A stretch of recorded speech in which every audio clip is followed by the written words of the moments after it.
And now, Virgin Most Powerful Radio is pleased to present Hands-On Apologetics with renowned Catholic author and apologist, Gary Michuta.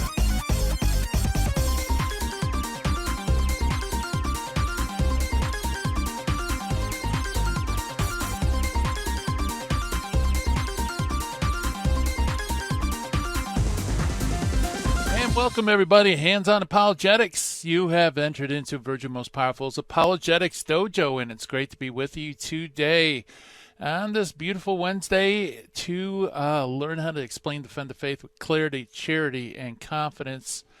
And got a very cool show in store for you this week. I tell you, we're really mixing things up here in the dojo. What would St. Thomas Aquinas, say about recreational drugs? What would he say about antidepressants? What would he say about legalized marijuana? What does the church have to say on these issues? Well, that is going to be the topic of our program. We're going to have Dr. John Marc Miravalle come on, and he's going to talk about his brand new book from Sophia Institute Press. It's How to Feel Good and How Not to. And we're going to talk about what the church has to say about basically the pursuit of happiness, the pursuit of pleasure. And contrary to what many people think, the church isn't against it. In fact, in a very real way, the pursuit of ultimate happiness is at the core of Catholicism. It's to meet our ultimate end, the beatific vision, the answer to all our questions, the goodness itself, justice itself. Ultimately our hearts are restless till they rest in God. But, along the way, what about these things? Well, anyway, that's going to be a fascinating topic and one we haven't talked about in the dojo. So lots of cool stuff in store. He'll be coming up on the other side of the break, by the way. On this side of the break, we're going to do our Finding the Fallacy, where we look at informal fallacy. Today's informal fallacy, by the way, is false authority, and also we meet an early church father. And today's early church father is a very important one. It is St. Jerome. Very important, very influential early church father indeed. And so we got lots of great stuff on the docket, ready to roll. And, we start off on the right foot, and we will give our shout-outs, our welcomes, our yoo-hoos. Congrats to all of you watching live stream on Facebook and YouTube. Hello, everybody. Turning my attention over here to the dojo. And also, I want to welcome all of you listening on radio around the country and also via podcast around the world via our handy-dandy phone app and or our flagship website, which is virginmostpowerfulradio.org. And just go there, click on our show, scroll down to Hands-On Apologetics, and share it with your friends. And we truly appreciate it. And, get the word out, because the more we can help people, get good information out to people, help them to learn how to defend the faith and love Jesus more and more every day. For that is our goal. So we can only do that through you. And thank you so much for cooperating. We are growing and truly appreciate it. Also, while I'm at it, I want to also mention a project that I just started called the Apocrypha Apocalypse Project on YouTube. Go in the search engine, type in Apocrypha Apocalypse, or type in Gary Michuta. Either way, you'll see the channel. And what I'm doing is I am publishing videos to help Protestants accept 7 books in the Old Testament that they don't. They call them Apocrypha, but we believe them to be inspired scripture. And in fact, tonight, a very important event for my channel, I'm going to go live stream at 8 o'clock Eastern Standard Time with our good friend William Albrecht, and we're going to be talking about the Holy Trinity in the Deuterocanon. So check it out, Apocrypha Apocalypse. If you can, please subscribe and like and do all that stuff, because just like I said with Virgin Most Powerful Radio, if you haven't subscribed, please do, because that helps our visibility, helps our mission, and it's a cheap. Oh, actually, not inexpensive. It doesn't cost you a dime, yet you can perhaps save a soul, and it's just a click of a button. So isn't modern technology wonderful? In case you missed yesterday's program, by the way, I had a great chat with Father George Rutler. Just great anecdotes, and he talks about social media as well and the importance of it. And he said, imagine what St. Paul could have done if he had social media back in the first century. And I agree with him. So we're in a privileged position. Let's use it for God. All right, so let's see. I've done everything. You have a question for Dr. John Marc Miravalle? Give us a call toll-free at 888-526-2151. That is 888-526-2151. Or you can always send us an email at the Dojo mailbox, which is questions@handsonapologetics.com. All right. So let's do some exercises, shall we? Sharpen our critical thinking skills with defining the fallacy, which is false authority. What is false authority fallacy? Well, a false authority is an authority figure whose authority is invalid because either they have dubious credentials, irrelevant credentials, or no credentials at all. In other words, you're appealing to somebody as evidence, and the problem is that particular person has no competency in the area under discussion. So false authority would basically be propping up someone as authority who isn't really authority. That's one of those fallacies that I think is very loosey-goosey. Let me give an example. It may be a false authority to quote somebody who has no credentials, but there are people without credentials who have contributed to scholarly progress. There's lots of examples of people who don't have letters after their names, but nevertheless they did a lot of private study and they published works that eventually were accepted by academia. Can you appeal to them, or would you be committing a false authority?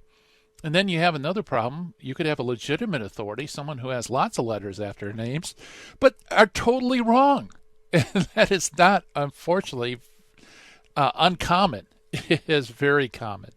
So, this is one of those fallacies that I read it and it's like, yes, that can be a fallacy, but there's some ambiguity with that as well.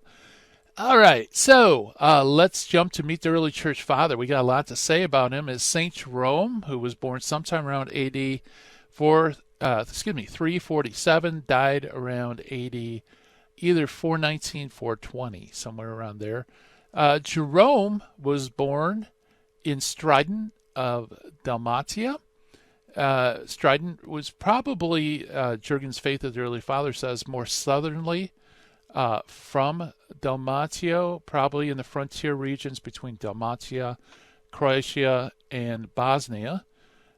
He came to Rome very early, perhaps already in 354, to begin his education, where Aelius Donatus, the famous grammarian, was his teacher, and Rufinus of Aquila was his fellow student. In Rome, he went to Gaul, which is modern-day France, and associated himself with a group of monks in Treves. Excuse me. And then he goes to Aquila, where he continued the practice of his ascetical life. And in 373-74, he sets out rather repulsively for Jerusalem, but he was obliged by ill health to break off his journey and remain in Antioch. And this is God's providence, because here he attended the lectures of Apollinarius of Laodicea and gained a thorough knowledge of Greek. And from 375 to 378, he lived as a hermit in the east of Antioch in the desert of Chelus. It was here where he mastered Hebrew and earned the admiration of his contemporaries as a unique trilingual scholar. He was ordained to the priesthood by Paulinus of Antioch in 379 AD. He soon afterwards journeyed to Constantinople, where he was on good terms with other saints, Gregory of Nazianzus and Gregory of Nyssa, and became an ardent admirer of the exegesis of Origen. In fact, his earliest translations of Origen may be dated from this period. In 382, at the invitation of Pope St. Damasus I, he attended the Roman Synod, intending to heal the Antiochian schism, and stayed there at Rome as the secretary and confidant of the Pope. It was Pope Damasus who commissioned Jerome to revise, retranslate the Latin scriptures, and though Damasus died 2 years later, Jerome's scriptural studies and his translations of the Bible continued for 45 years until his own death. Generally speaking, Jerome's Latin Vulgate Bible was not well received in his lifetime. In fact, the fact of which may be attributed to the widespread personal enmities against Jerome, in part of a common apprehension that the open admission of that the Latin translation, known as the Old Latin, was not perfect in every respect. So there were people who loved the old translation, the Old Latin. So they didn't receive Jerome's new translation very warmly, let's put it that way. In fact, several of them were against it. Let's see, he continues. He's never peaceful, by the way. First, he gets involved with the Origenist controversy against John of Jerusalem and against Rufinus. Then he gets involved with the Pelagian controversy and polemics with Jovianan and Vigilantius and the dangers of migrating tribes of Huns and Assyrians and Saracens. From his many faults, he also has blessed us with many great writings. And I hear the music coming up, and that's our early church father for today, St. Jerome. Coming up on the other side of the break, we're going to talk with Dr. Miravalle about how to feel good and how not to. Stay tuned, folks.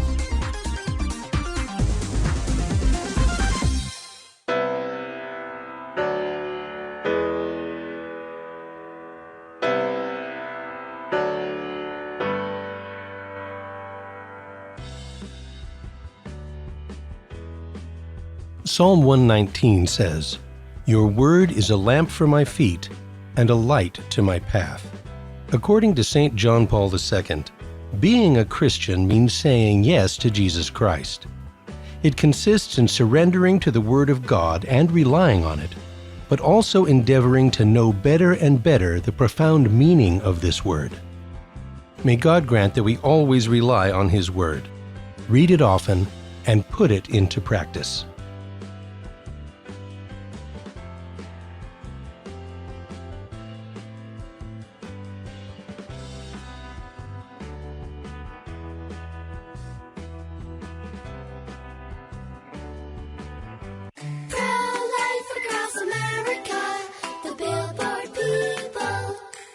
Did you know my mom's gonna have a baby? She is? Will it be a boy? Or will it be a girl? We don't know yet, but we heard the heartbeat and my dad said this is gonna be someone very special. You mean like being a president? Or maybe a doctor. Well, probably maybe like a singer or dancer, I think. Hello, my name is Mary Ann Koharski. I'm the director of Pro-Life Across America. We know that every baby is a miracle and has the potential to do great things. If you know someone who is pregnant or in need of alternatives or assistance, or would like to support the work of Pro-Life Across America, please call 1-800-366-7773 or visit our website at prolifeacrossamerica.org. Pro-Life Across America is non-political and totally educational. Pro-Life Across America, the Billboard people. This is Terry Barber. I want to thank you for your support here at Virgin Most Powerful Radio. Here's an easy way to do it. If you're going to sell or buy a house, call Real Estate for Life, 877-543-3871, because they're going to get you a Christ-centered agent to purchase your home or to sell your home. And at the close of escrow, a portion of his commission goes right back to Virgin Most Powerful Radio. Call 877-543-3871. Thank you so much for your support. Now, back to Hands-on Apologetics with Gary Machuda. If you'd like to join the conversation, call 888-526-2151. Here's Gary. And welcome back, everybody, to Hands-on Apologetics. And we're going to talk about feeling good. You know, there's a right way to feel good, a wrong way to feel good. Many people repair to alcohol or mind-altering drugs, all sorts of things to feel different or feel better. And is that licit? Is it something that a Christian should do or shouldn't do? Well, to help us untangle that, we have Dr. John Marc Miravalle with us. He is professor of systematic moral theology at Mount St. Mary's Seminary in Maryland. Received a doctorate in sacred theology from the Regina Apostolorum in Rome. He's the author of actually more than 3 books, such as Why God, Why Jesus, Why the Catholic Church. He's debated noted atheist on topics of God's existence, same-sex marriage, and theistic morality. He and his wife Jessica have 5 children. And he's also the author of this new book, How to Feel Good and How Not to, The Ethics of Using Marijuana, Alcohol, Antidepressants, and Other Mood-Altering Drugs. That's published by Sophia Institute Press. And Dr. Miravalle, welcome to Hands on Apologetics. Thanks, Gary. Thanks for having me on. Yeah, it's a pleasure to have you on, especially, this is really an apt book because it seems like, at least here in America, public opinion has really changed in terms of using quote-unquote recreational drugs. So we really need some guidance as to, how should a Christian act, whether some of it can be used, can it not be used, that type of thing. Yeah, I think people instinctively try to pursue pleasure and try to avoid pain, and only with rational reflection guided by faith do they say that actually pain and pleasure aren't the ultimate values, good and evil are. And that's really what we have to be striving for, and we have to make sure we integrate our pleasures and our pains with our pursuit of virtue. Right. Yeah, absolutely. Wasn't it the Stoics, right? The Stoics had that as their barometer for morality, right? Avoid pain, pursue pleasure. Actually, the Stoics are often sort of represented, even by Aquinas, as sort of really wanting to repress all feelings. And in fact, you sometimes see that in clinical psychiatric practice, where the measure of psychological health is that you don't feel anything too strongly. But the Catholic view of feeling is that feeling's really good, and you do want to cultivate strong feelings, but you have to make sure that they're targeted towards the right goals. So all of our feelings are supposed to be responding to something. They're not just supposed to be existing in a vacuum. And that's what really gives the Catholic Church's understanding of human destiny an edge when it comes to figuring out how we should be trying to feel. Yeah, that's very well put, because ultimately I think in people's minds, our belief in God is somehow disconnected from things like, well, how I feel, what my emotional state is, what my moods are. But the true and authentic Catholic vision is that's all integrated together, isn't it?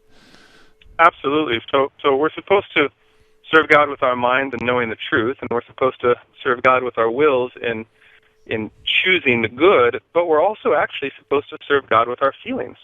And that means delighting in what is virtuous and lamenting and suffering through sin and evil. So all that is part of what it means to give yourself completely over to Christ, not just your mind and your will, but your whole humanity. Yeah, very good. Yeah, so where if I'm talking to someone who perhaps is using mind-altering drugs or something that is illegal, how would I start? Should I evangelize them, or should what would be a good starting point? Well, so here's one possible starting point that I would do, and I would say, look, we know that our feelings must be directed towards something beyond themselves, right? That's why we don't trust experiences that are drug-induced. I mean, you can even take alcohol. If a man says to a woman, "I don't find you pretty yet, but just wait till I have 5 beers and then I'll think you're beautiful," she'd slap him, right? Because she would know that his experience of attraction was actually not responding to her beauty, but to the chemical manipulation of his own brain. So these drugs give us an experience sometimes, a fake experience of delight or of enthusiasm, of interest, of attraction. but they're actually counterfeit because they keep us locked inside our own skulls, whereas our passions, our feelings, our joys and pains are supposed to connect us to reality and to the ultimate reality, which is God. Yeah. Yeah, very good. You mentioned alcohol. I think of all the things, that one's a bit more difficult to discern because, in one sense, alcohol just could be a beverage that you like the taste of, right? It's not necessarily bad, but there are bad aspects to it. So why don't we start there with the real ambiguous one as far as alcohol use? Yeah, great.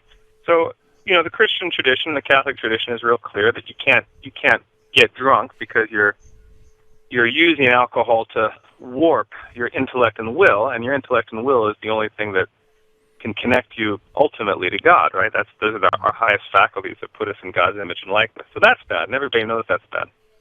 But there's this Catholic myth out there that, by the way, is not true, that Aquinas says, go ahead and drink to the point of hilarity. He never said that. And he certainly would not say that, we know it's wrong to use drunkenness to warp your thoughts, and certainly to warp or to inhibit your decision making, but you also shouldn't be deliberately trying to mess with your feelings. So I myself think it's not good to get buzzed or to try to get buzzed while you're drinking, because again, you're seeking a bogus pleasure that doesn't respond to something real. But as you point out, that's really different than the way I think a lot of people use alcohol. So I serve alcohol pretty much every time anybody comes over. And they never say, well, give me something strong, right? They never say, well, could you get me about 5 shots to get this party started? I think if they did that would be using it as a drug. And the Catechism doesn't count alcohol as a drug, because when my friends have a beer or a glass of whiskey, they say after the first sip, oh, this is good. They don't say after, say, half an hour, hey, something must be wrong with this. I'm not feeling anything. And to me, that shows that many people, and certainly in my circle, are not trying to use alcohol to manipulate their feelings. They're using it as a good drink, which is its proper purpose. Yes. Yeah, and so you have some Christian denominations who are very much against any kind of use of alcohol. Yet, oddly enough, even Scripture does point out that there are good purposes for alcoholic beverages. Oh, absolutely. So famously, right, St. Paul tells Timothy, have a little wine for your health. The Psalms celebrate wine, which gladdens the heart. Now, it also celebrates bread, which strengthens the heart. So I don't think the Psalms are encouraging us to use alcohol as a psychoactive agent to stimulate an artificial joy. It's just saying this is a good thing. And we were made, so this is the important part, Gary, we were made to delight in good things.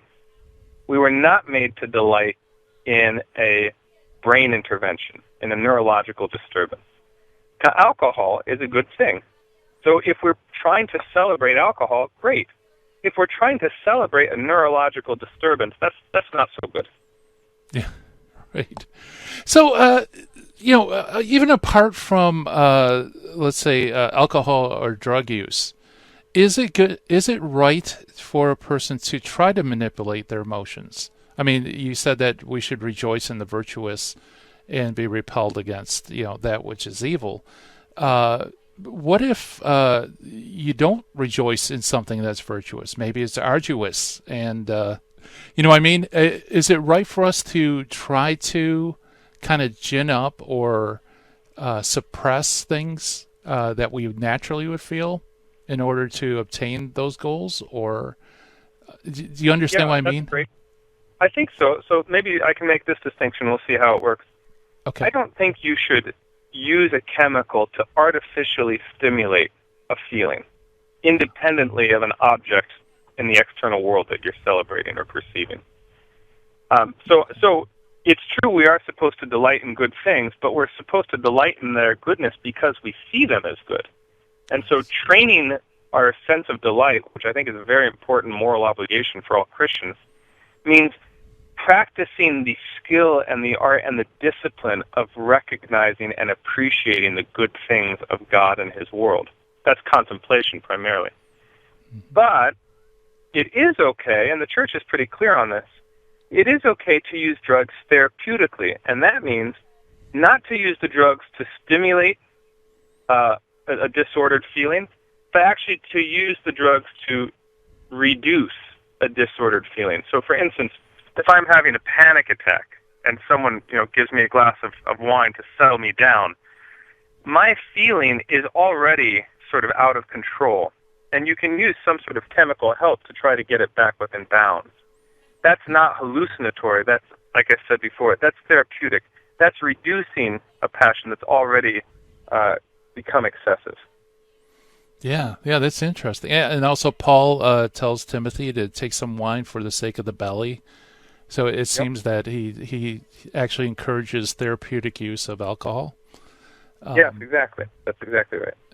Yeah, so there are occasions where you should try to intervene when it's you have some sort of disordered passion or disordered like you said, anxiety, but never to kind of make it a mind altering or mood altering.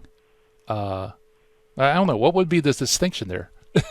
Yeah, I would say the difference is, are you trying to create a feeling, or are you trying to get a feeling that's already there under control? Right? Because if you're trying to create a feeling through drugs, that's basically hallucinatory. You can have hallucination of the imagination, of the intellect, or of the feelings. And that's, I think, not good. But if you have something, again, we use drugs all the time to reduce our experiences when they become counterproductive. So, for instance, if I go to a dentist's office, he's going to give me anesthesia. That's not because pain is a bad thing, but in the case of a dental surgery, the pain would be counterproductive, and so I need to artificially reduce it. But certainly you'd never want to take a drug that stimulated pain artificially, nor would you want to take one that stimulated pleasure in this sort of neurological intervention way. Yeah, very good. Yeah, it's funny how that one side of the equation seems obvious. You wouldn't want to stimulate pain. But the other side, for some reason, we kind of blip over, that it's wrong to stimulate artificial pleasure. I think we forget that hallucination can happen in any area of human life, and that it's never a good thing. So we know it's not good to try to get yourself to, go on an acid trip, but no more on an emotional roller coaster. Very good. Well, here's the music coming up. We were chatting with Dr. John Marc Miravalle about his book, How to Feel Good and How Not to. Stay tuned, folks. More to come on the other side of the break.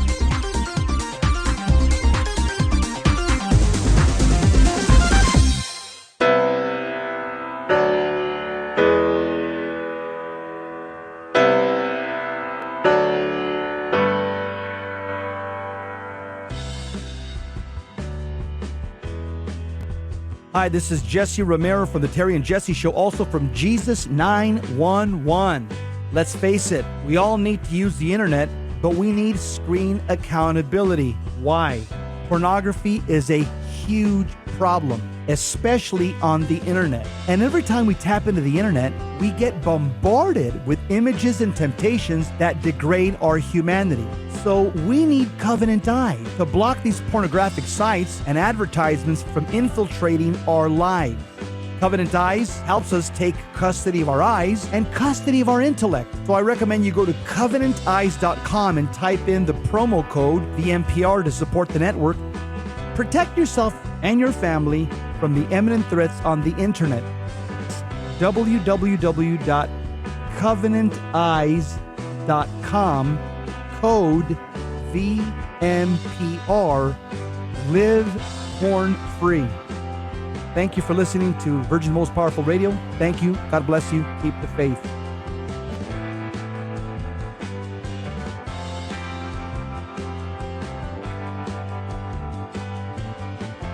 If you shop on Amazon.com, there's an easy way to support Virgin Most Powerful Radio.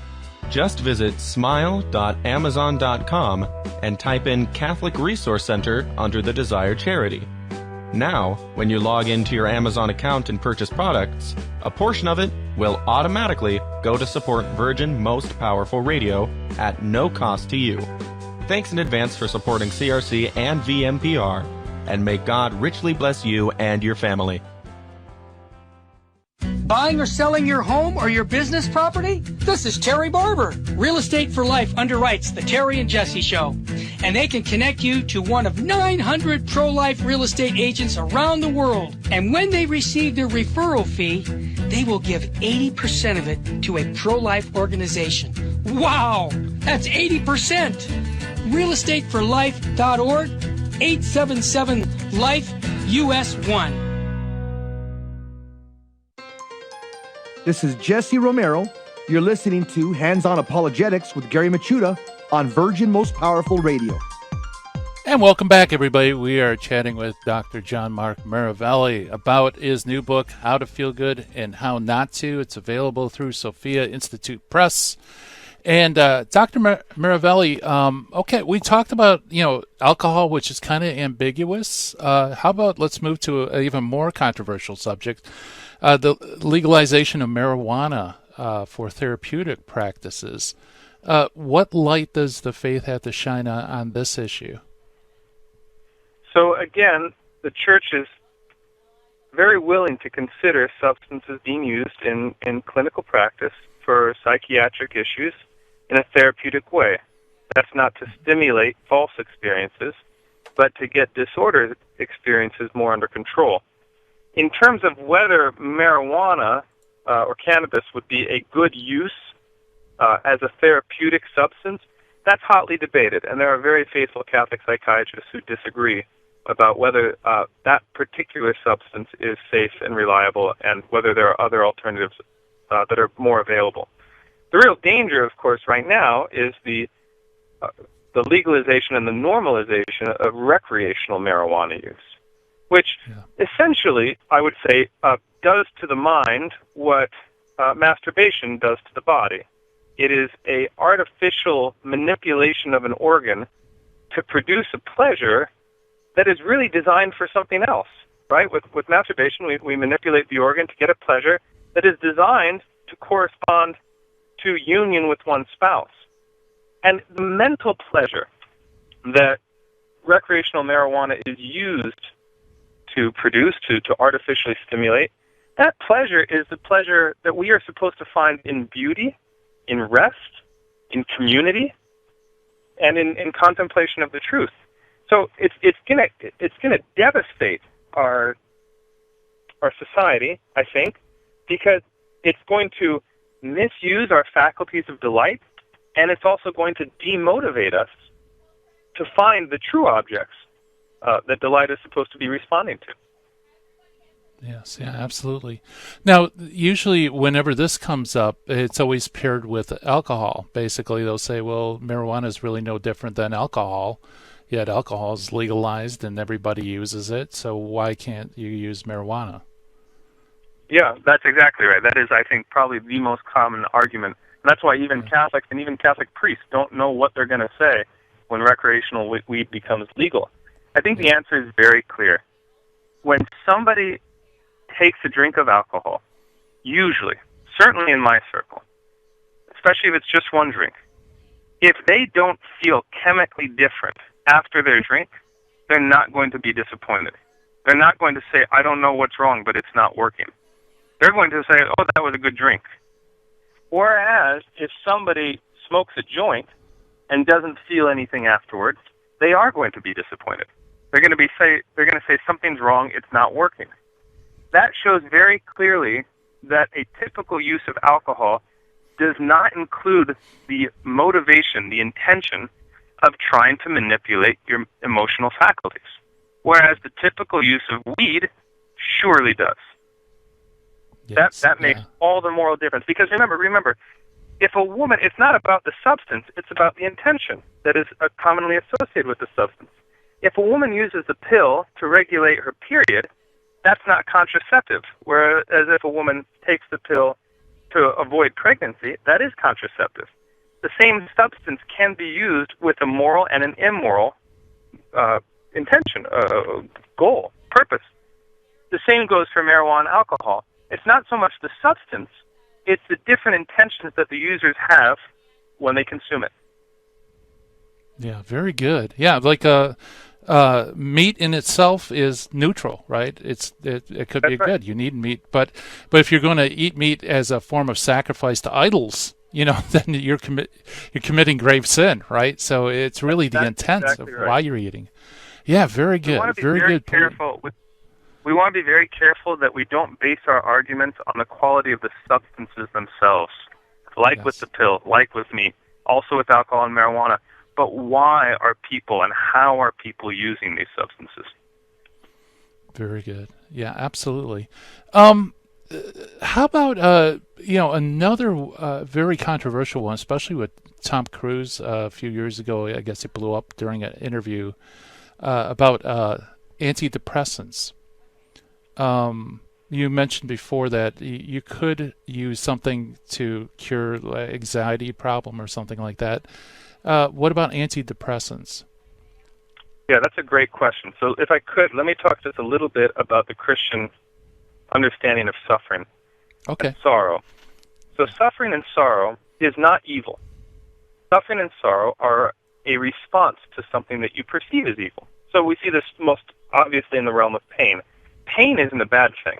In fact, pain is what helps us avoid bad things. If I put my hand in the fire, I should feel pain because it will prevent me from doing that awful thing to my hand.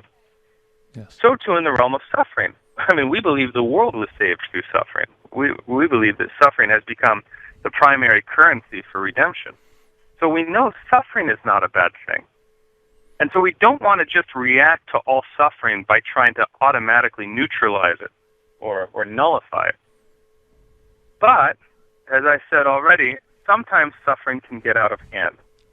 Suffering is meant to respond to an evil and help us avoid it, but sometimes suffering can be so intense and so sort of disproportionate to the situation that it actually prevents us from avoiding evil.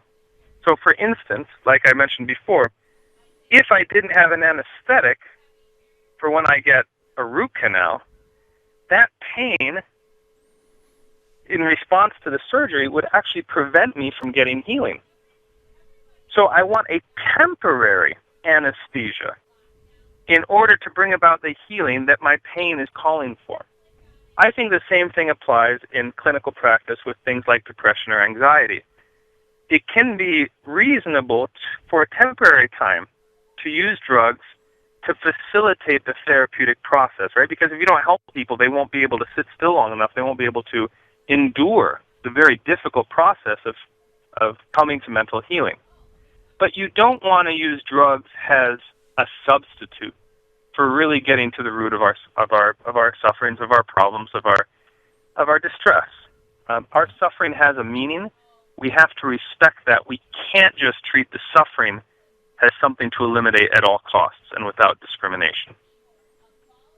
Yeah, that's a really good point, because I could think of a scenario where perhaps you have a husband who is dealing with some sort of problems, and instead of fixing it, he turns to marijuana or alcohol or something to alleviate, the anxiety or whatever, mental anguish he has because he hasn't resolved this problem.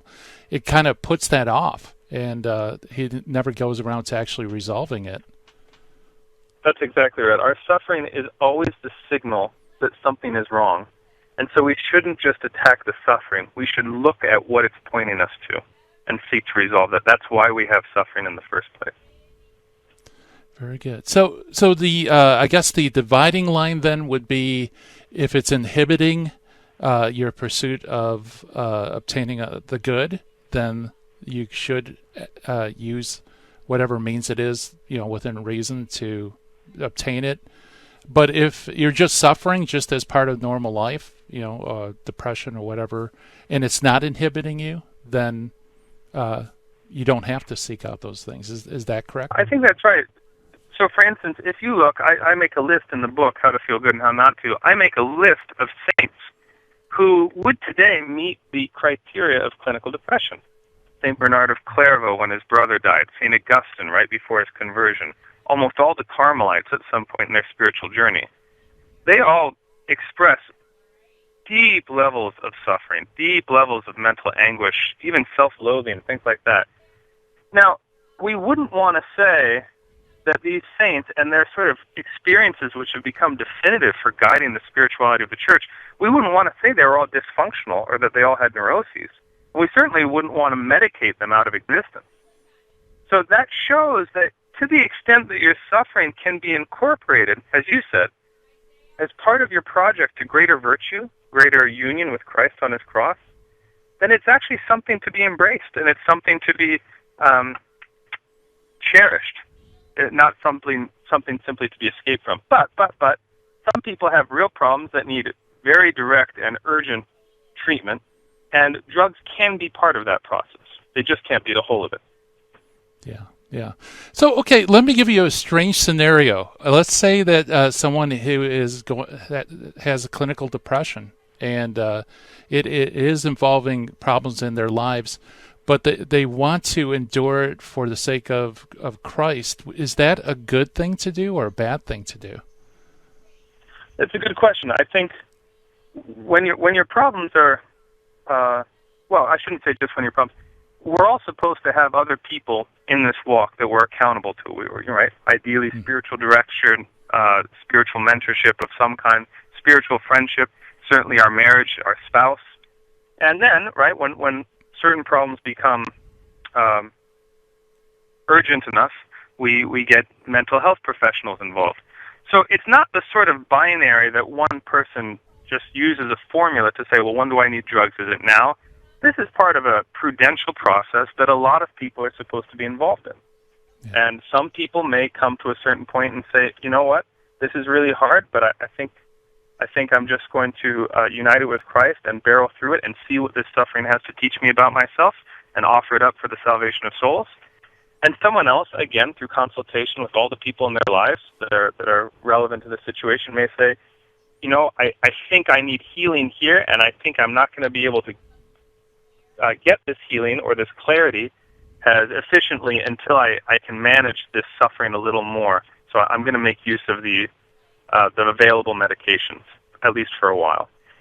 Those are judgment calls. The principle that everybody needs to know is suffering is not an evil, and it should be sort of harnessed to the extent prudent to bring us closer to our perfection. Yes. Yeah, very well put. Yeah.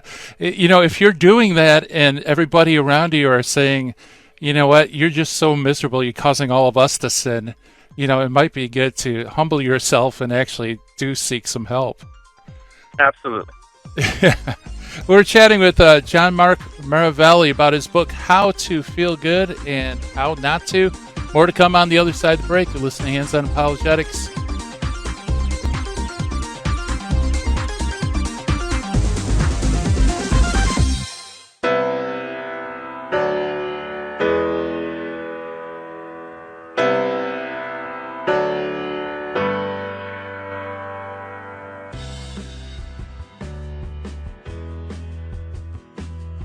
Help the Helpless, a Minnesota St. Paul nonprofit organization chaired by Father of Tear and volunteers, is humbly asking you for your kind support to help the poor and the handicapped children in India and Ecuador. Through financial support from the Help of the Helpless benefactors, the children are provided with clothing, food, education, shelter, and the teachings of the Catholic Church. The mission is to help children thrive and become self-sufficient young adults leading productive lives. We also provide aid to poor families in Ecuador with food baskets, medicines, medical assistance, and help with funeral needs for the deceased. The work in India is done by Father Antonio's organization, St. Mary's. In Ecuador, the work is being done by the Servant Sisters of the Home of Mother. You can call us at 877-762-8857. To learn more, please visit our website, www.helpthehelpless.org. God bless you. Jesus said to the apostles in Luke chapter 10, "Whoever listens to you listens to me, and whoever rejects you rejects me." According to St. Boniface, in her voyage across the ocean of this world, The church is like a great ship being pounded by the waves of life's different stresses. Our duty is not to abandon ship, but to keep her on course. May our Lord help us remain ever faithful to His church, to aid and defend her.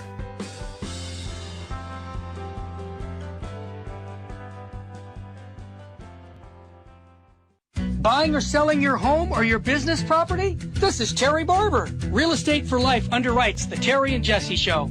And they can connect you to one of 900 pro-life real estate agents around the world. And when they receive their referral fee, they will give 80% of it to a pro-life organization. Wow! That's 80%! realestateforlife.org, 877-LIFE-US1. Now, back to Hands-On Apologetics with Gary Machuda. If you'd like to join the conversation, call 888-526-2151. Here's Gary. And welcome back, everybody. We are chatting with Dr. John Marc Miravalle on how to feel good and how not to, the ethics of using marijuana, alcohol, antidepressants, and other mood-altering drugs. It's available through Sophia Press, and those watching live stream, you can see the cover right there on the camera. And redemptive suffering. You know, Doctor, there are some aspects of redemptive suffering that you can see the purpose of. Certainly, works of charity and things like that. But there are other ones that are a little harder to see how it. How in the economy of God it is beneficial, like sorrow. Like you mentioned sorrow earlier. Sorrow, especially the deepest kind of sorrow, is those that don't seem to have a purpose. So how could something like sorrow be redemptive? Well, there's all kinds of ways, right? I mean, it can contribute to our own redemption. It gives us a greater detachment from things of this world. All sorrow, at the level of mental distress, is either that we've lost some good thing in this world, in which case that reminds us that we shouldn't have been seeking our happiness from it in the first place, or we lament that God is not here yet and that we are not with Him yet. And that sorrow prompts us to a greater desire for heaven, which is our only true satisfaction, the only final end of all our sorrow. Mm-hmm. But also, as I mentioned before, St. Paul in Colossians 1:24, and really it's amazing. The Catholics are almost the only group of Christians who maximize this verse. St. Paul says that he rejoices in his sufferings and is making up what is lacking in the sufferings of Christ for the sake of his body, which is the church. Now, there is simply no other purpose or utility of sorrow that could be imaginably greater than that. What you're saying is that just as Christ suffered to save souls, we can suffer to save souls. This is something that Pius XII and Mystici Corporis really emphasizes.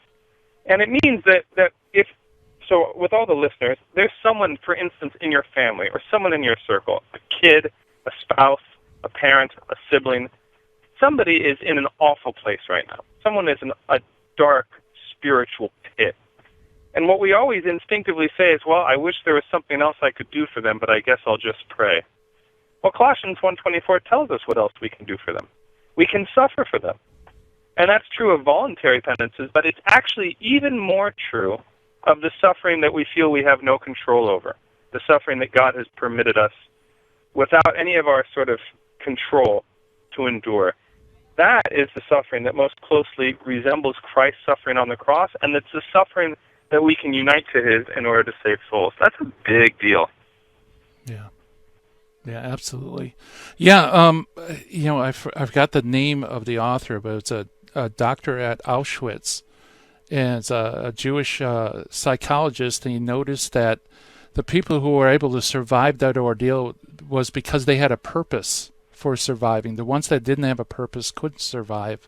And that's one of the beautiful things about Catholicism, is that everything seems to have a purpose, our suffering, our sorrow, whatever. Viktor Frankl is the guy. And that's it. He is he's precisely the one who said, our anguish must not be seen as pathological, and we must not simply bury it under a heap of tranquilizing drugs. So even in his era, he was alert to the danger of dismissing sorrow as irrelevant. Yes. Yeah, very good. Yeah, let's. I'm just curious about what you think about why it has become so socially acceptable for using these mind-altering, mood-altering drugs. You mentioned in your book, the unity of body and soul. That what we do in the body affects the soul. What the soul does affects the body.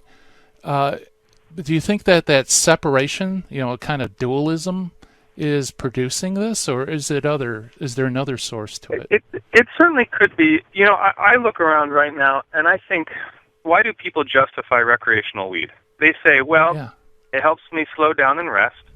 It helps me contemplate and think about big things, and it helps me connect to other people.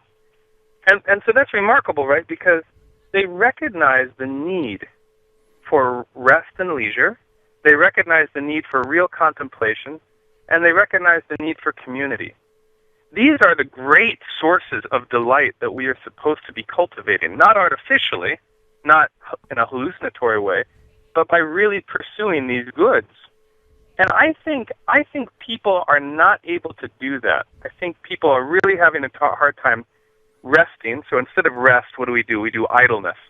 We do entertainment binging, Netflix binging. Instead of actually having good leisure, we don't contemplate.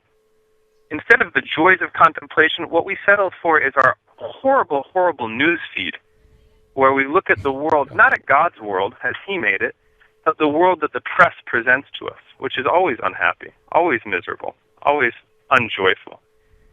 And then instead of community, right, instead of sitting down and just talking with people we love, we settle for texting and for email and Facebook, and we settle for, for communication technology. So I honestly think that people have forgotten how to enjoy the pleasures of recreation, of contemplation, and of one another. And I think a lot of it has to do with our need to detach from the digital substitutes. Because once you accept a digital substitute, it's really not that far a stretch to accept a drug substitute for these basic human delights. That's true. In fact, it seems as if since they don't satisfy you, you just engorge yourself with more and more. Eventually you're going to need to take the next step and move on to these drugs, right? Yeah, and I really think there's a continuity of fakeness, right? Because the pleasure in contemplation that the pothead has is not real. But it's also the sort of feeling of being well-informed that people get from having the news on all the time. That's not real either. That's not reality. Go out in your backyard, take a walk, and read the scriptures. That's reality. That's God's world. That's the only world that's real, and it's a great world. And I think people are losing sight of it. Yeah, absolutely. Yeah, so what's the cure ultimately for that? I mean, obviously it's conversion to Christ, but is it? We can't get rid of technology. Maybe no. Could we periodically get rid of it, or if you were in charge, what would you do? Well, what I've tried to do just for myself, again, the cure is reality, right? That's the cure. That's the cure because reality is delightful. Depression, anxiety, drug use, those are actually all dangerous because they disconnect us from the way the world really is. So I recommend two things. One is every Friday has a type of fast. I recommend not watching any video. The real world is fast enough. We can do without the artificially sped up experience of video of any kind. So I recommend that on Fridays. And then on Sundays, I recommend going out in your backyard with a cup of something warm and appreciating God's beauty in nature for 15 minutes without talking. Just silence. And you can do it with someone, you can do it by yourself. But we need to slow down. We don't just need to sedate ourselves. We need to contemplate. We don't just need a news feed and or drugs. And we need friendship. So that's invite people over to your house. And while you're at it, give them a good glass of wine. There you go. Yeah, absolutely. Yeah, my wife, she's a school teacher, and she read an interesting article where one school teacher was saying that we robbed our children of being bored. And, and they mentioned all the wonderful things that come about when you're bored. That's when you read, that's when you write, that's when you learn to play instruments, you learn how to play with others. And it mentions that technology has kind of stolen boredom from children. So maybe not be afraid to be bored either, I think that's right. I think boredom just means that you don't know enough about reality. But boredom is precisely what prompts you to know more. Yeah. And the problem is, boredom is a wonderful thing. If you deny dysfunctional antidotes to boredom, like excessive screen time or drugs, then kids will find functional antidotes for boredom. They will engage reality to escape boredom, and that's actually the purpose of boredom, is to seek for more depths that are actually there in God's actual world. Yeah, very good. Well, it's been a while since I've had you on the program. What have you been up to? Oh, praise God. We've got our 6th kid showed up. I don't know where these kids keep coming from, but we got number 6 recently. I'm still teaching the seminarians. I have to say, I'm at Mount St. Mary's Seminary, and for those of you who are wondering, when will we get a great crop of priests, I can certainly say the cavalry's coming. Great. A better set of young men. It's never been my privilege to talk to. Wow. Yeah, praise God, life is really good. Good. Any books in the work? No, I'm trying to do a translation soon on a book of Mariology by a theologian named John Gallo, who wrote in French and Italian. That's my hope. This has been. I think I've published 3 books in less than 3 years. So I'll probably take a break for a little bit. Yeah, especially with a newborn in the house. That's definitely going to take priority over writing. Yeah, big time. I have 13 down to 4 weeks. So this my dad is Marc Miravalle. I'm John Marc Miravalle. So my 6th kid is Marco John Miravalle. Beautiful. He keeps us. Talk about engagement with reality, man. He is a reality that will not let you ignore him. I bet. Well, hey, where can people go to you read your articles, get your books? Yeah, just the Sophia Institute website is a great place. I have the beauty book there and the How to Feel Good and How Not to. They've been great to work with the last couple of years. Very good. Yeah, I need to have you on the show to talk a little bit about atheism, because I know that you've debated atheists, and I'd love to hear what you have to say in regards to dialoguing with atheists. Yeah, be delighted. It's the challenge certainly isn't going away. All right. Well, hey, thank you so much for coming on the show. We appreciate it. Very, very good of you to have me. Thank you very much. All right. That's Dr. John Marc Miravalle. The book is How to Feel Good and How Not to. It's available through Sophia Institute Press. And, man, the hour has flown. But, when you're having fun, time flies. Coming up next, Terry and Jesse Show, High Impact Catholic Talk coming at. Thank you so much for tuning in, listening to the program. It's time for me to shut down the Midwest Command Center here, turn off the dojo lights. Thank you so much for listening. And God willing, we'll be back again tomorrow to do this thing we call Hands-On Apologetics. Bye-bye, everybody.